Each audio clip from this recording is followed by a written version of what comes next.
Every writer I work with has a story, sometimes more than one, that they keep almost telling. If you've ever heard the real version, like when they are on a call just telling you, you might have people in your life like this, they tell you the story, and partway through, your jaw is on the floor, and you don't have any words other than wow. And then you just look at them. I've been in this moment many times with my clients too, when I dig into something like, tell me more about this, or tell me what's behind this. They share it, whether in writing or we're on a call. And that's all the words I have left is wow. This episode is about those moments. When people have these big stories, they might mention it in passing, like, oh, it was just this whole thing with my old job. It was, just this layoff kind of thing. And they move on like it's not a big thing, but it's actually always the thing. I call this your signature story. It ties to your work, your body of work, especially as a writer, author, entrepreneur. Your signature story is not your entire life. It's not an autobiography. It is one moment or a series of moments that explains why you do what you do today. Most of us are sitting on it, not telling it for many reasons. We've decided it's perhaps not dramatic enough because we couldn't see it on a screenplay or see a Netflix show made about it. It's not polished, or it sounds like everyone else, or it's too personal, or worry about being judged. There's lots of reasons. Today, I'm going to tell you mine, and absolutely not because I think it's the most interesting story in the world. I actually had to be convinced that it was interesting enough to tell. And this did end up in my book, Unfussy Life, which was published in 2021. So if you read it, some of this will sound familiar, which I've never shared it in this format before, talking it out on recording. So it's in a capsule forever. I want to share this because if I show you how mine works and how it leads to all the writing I do, I hope that you will start to see yours in this. So let me tell you a story. I'm going to take you back to childhood. I was a creative kid, 10 years old, sketchbooks everywhere, still life, pictures of my cats, pictures of people. I love drawing eyeballs. I really enjoyed using pencils, different weights, charcoal. Pencil was probably one of my favorites. I was even allowed to color life-size murals on the walls of my childhood home. So I do thank my parents for letting me run with that creativity. Like I had this crouching woman, long flowing hair in one spot where you'd open the door to go to our basement. It was right there. So it was a little startling when you opened the door to go to the basement and there was this life-size woman crouching at the bottom of the stairs. It was so fun, and I'm so glad I got to do this. My favorite thing to draw, though, fashion design. I had binders filled with fashion ideas for clothes and shoes, and my goal in life was to become a rich and famous fashion designer and live in Paris. I've always had an affinity for all things French. I'm not French. My name is French. Some people say Jacqueline, and when they say that, I'm like, ooh, feel free to call me that. And I did not go to fashion school. Womp. Someone asked me at some point between 10 and college, oh, so can you sew? Do you make your own clothes? And I didn't know how. And at some point, I closed the sketchbook, did not even think to apply for fashion school, even though I actually had a really great fashion school 15 minutes from my home. I did not even apply. And probably shortly after that, put the pencils down, stopped painting, stopped creating, and didn't even use the word creative for at least another decade, probably 2 decades. And that is just how easily we talk ourselves out of who we truly are. It was that one question. You don't sew, you don't have what it takes. Fashion school is hard. I believed it. From there, I followed the safe road. There were a few glimmers of risk, and I think that's what brought me to where I am today. I attended business school, marketing, and got my first job out of college. I worked at Canada's largest retailer at the corporate head office. Decided to join my family on vacation. I lived in Canada at this time.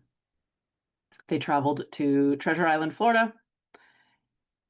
I was 22, a little bit too old to be on family vacation, but my family really wanted me to come, so I did. One evening in a bar, it was probably midnight, I see this guy come into the bar. By the way, I'm at the bar with my dad. I see this guy come into the bar with a couple other friends. They look a little younger than him, and he sits next to me. And we were just chatting, whatever. My dad actually wasn't there at that moment. I think he was paying the bill in the bar next door. I used to drink a lot back in these days. And he didn't see my dad, so he thought I was there with some old guy. There's actually a deeper story to that. You'll have to read Unfussy Life to discover that. Anyway, when my dad came back, it threw him for a loop a little bit because I was like, oh, hey, meet my dad. So met my dad, and I traveled home 2 days later, and I never saw him on that trip again. We exchanged numbers. He was from New York, and me being from just outside of Toronto, I'd never been to New York. I said, here's my card, keep in touch. Maybe someday I'll come to New York. 2 or so weeks later, I sent him an email. Now he says he was about to send me one at the same time. And he asked if I wanted to meet him at his family's cabin, which was roughly halfway between our homes. There's a story about this event in the book as well. Fast forward, we met, we were engaged 5 months later and married, and I immigrated to the States the following February 2004. I was 23 by this point. That was the risk. I quit my job because I was only there about a year or so. I was not climbing any ranks. He was a little more secure in his job because we did discuss, do you move to Canada or do I move to the States? I moved to the States. Very happy I did.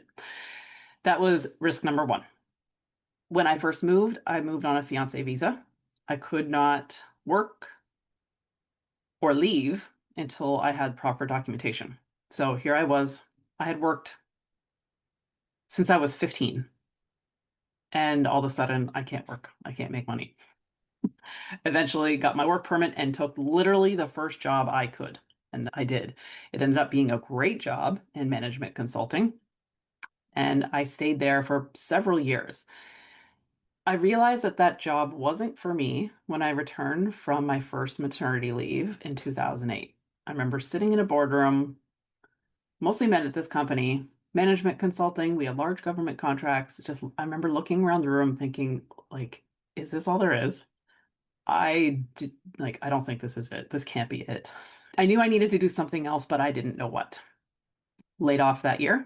We lived in Chicago at the time, other risks. And because we had a baby, decided to move to Canada. Moved to Canada, worked at BlackBerry, and this was my first formal communications role. So I was doing writing in the other job, but not formally. This was crisis communications, internal, external, big deal things that you had to get every single word right, or it could have cost a lot of money. It was important. Had my daughter up there, laid off, went back to Chicago, actually to my old job. Things were going well. We had some new government contracts with the Affordable Care Act being rolled out and all that jazz. And I knew the signs were coming, laid off again. I talk about the layoffs in the book as well. It is, while I'm glossing over it now, the first one was hard on me. The other two, I was like, just tell me what severance is and when is it paid. I was not emotional about it the other two times. And then after the third time, I was laid off and went back to management consulting, this time a different company. I did have a lot of creative freedoms there, and I was doing a lot more writing. And the aha moments kept happening. People were asking me, can you help me with this LinkedIn? Can you fix this email? Can you make this proposal sound better? Proposals were something like taking writing from a dozen professionals and making it sound like one person wrote it and being persuasive. I was good at it. I enjoyed it. That was the safe job. That was climbing the corporate ladder, just like I had gone into business instead of fashion design, the not safe thing. I knew that working in corporate You could start at the bottom, work your way to the top, and I racked up promotions and raises. I was good at it. I was not one to work 80-hour weeks. I was effective with getting a lot done in the shortest amount of time possible. Maybe 50-hour weeks were the max for me. I was not one of those people working all day and night, and especially at this point when I had kids. And you've probably had this experience too, where people have asked you for the same kind of help over and over, and you never stop to think that there might be something deeper in there. Knowing that writing was something that I was good at, I wanted to do more of it, and I decided to leave my corporate job. Between the commute and the hours and the pay, I knew that I could probably make at least what I was making in my corporate job and work half the time. The kids were young. I was dropping them off at daycare before school at 6:30 in the morning, waking them up, picking them up at 6 p.m., rushing home. If we had sports to go to, it was just a rush from one place to the next. Throw dinner on the table. No time for a bath tonight. Sorry, you're gonna skip it again. Oh, no time for a book. Go to bed.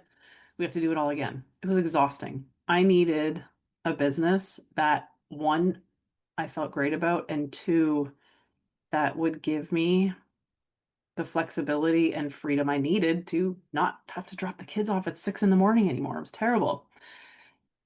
Wanting to be a writer while I was still in this job, I commuted probably 3 hours total a day, and I was reading books on the train about writing. I probably read almost everything by Julia Cameron. At this point, I had started a food blog a couple of years earlier. I turned our family's diet overnight into a plant-based one, and I was creating recipes. I was actually teaching local cooking classes, writing for cookbooks and meal plan services. It was not enough money to be able to quit my job with, but I did realize early on in those days, I started blogging probably 2012. I was writing recipes, but whenever I told a story, these were the things that got the most replies.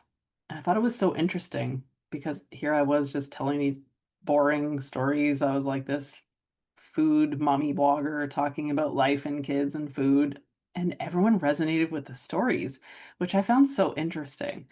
But that was also when I realized that I can tell stories. Like I actually have some. There was also a point where I was reading all these books on writing and not writing.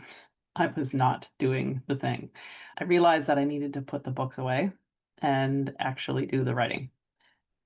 I eventually left that job and went full time in 17. So glad I did. Here I am 9 years later. And that year I started to write my first big book. I say big book because I wrote a mini book in 2015, which was to prove to myself that I could.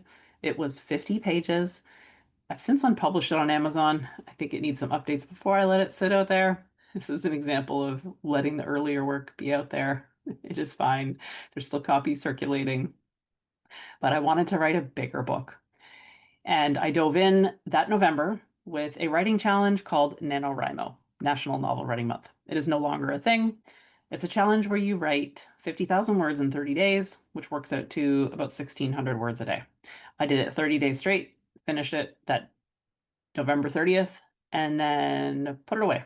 I didn't touch it for a year.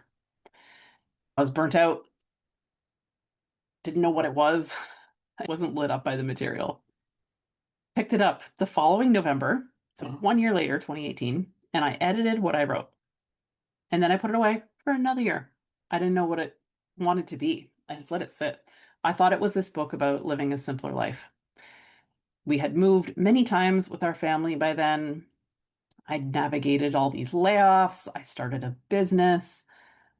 I realized that the through line of this book was navigating change.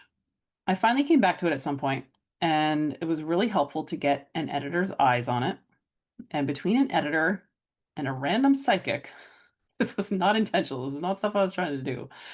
A psychic asked about my book, and she said, "Tell me about your book." And I was like, "Oh, it's this material about helping you live a simple life and tips for being less fussy and stuff like that." She's like, "Don't hate me for this, but I think your book's a memoir."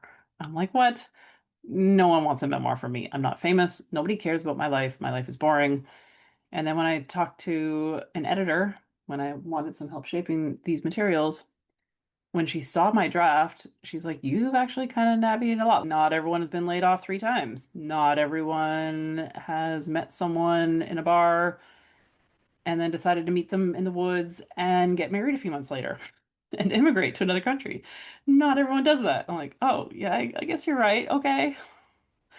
So I dove back in, reworked the entire book, and kept putting it down. And it was one of those things that this probably happens to you with your story. You keep thinking about it. It wakes you up at 2 in the morning, 3 in the morning, random days, and sentences are running through your head. Or worse, you know you're not writing it and you feel bad. Like I did not feel good when I wasn't writing.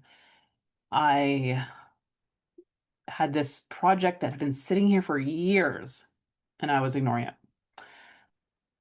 I had a dream in 2020 that shook me awake, and it's what led me to finish the book.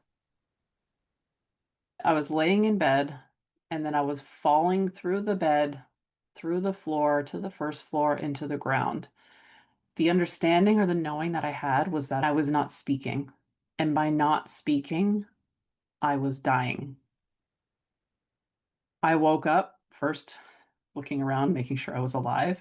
Phew, I was. And then I committed to finishing it. I had the help of a coach to keep me accountable, and I had the help of an editor to help me see what I couldn't see. And I committed 3 hours a week to polishing it, doing what I needed to do to bring it to life. And I finally released it in spring of 2021, actually, only 1 month after our family's biggest move yet, when we moved from New Jersey to Florida. We sold everything, all our furniture. We had our stuff, like our clothes and stuff, shipped, like personal belongings, but did not move a single piece of furniture or anything. Finally brought it out in 2021. That book took almost 5 years to come together. To some people, that sounds like a long time. To some people, that's quick, because I've also heard some people take 10, 20, or more years for their book to come together. There's no wrong timeline. The book is different because it came out in that time frame. Like I said, I didn't write this book because I had the most dramatic story. I wrote it because I spent so many years thinking my story didn't matter, thinking that people just wanted tips and recipes and help. They just needed my service. They didn't actually care about my story, but actually I I know it matters. And I don't want anyone else to spend one more year or even one more day believing that your story doesn't matter. And this is why I do this work.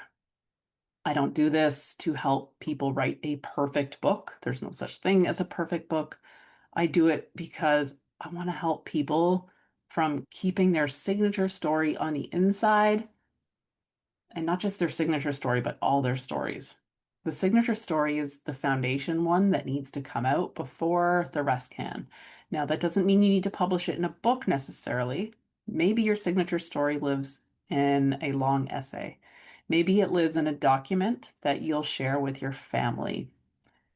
Maybe you just need to get it on the page for you to see it and accept it before you can move on with the other writing that you need to write. So if this is you, if there's a version of yourself that you are keeping in a drafts folder, keeping safely tucked away in a journal, or not sharing because someone said something to you, asked you a question at the wrong time, I am talking to you. You see, I knew I was creative, and it took me a long time to come back to that. It was actually once I had started writing stories and blogs that I had started painting again and writing more than just tips, just telling stories. That is creative. That is absolutely enough. I believe everyone's story matters. And when you get it out, it is the thing that only you can say. You are the only one that can tell your story. And especially in a world of AI generated writing, your stories are uniquely yours. AI can't tell your story, doesn't know it. Can you record your story and have AI clean it up for you? Absolutely. But you are the initial speaker. You are the source of this. And once you have that foundation, I knew that Unfussy Life was the foundation for more books, and I needed to get that one out. It was difficult at moments. I thought about not publishing it. I didn't know when or if I would even finish the thing.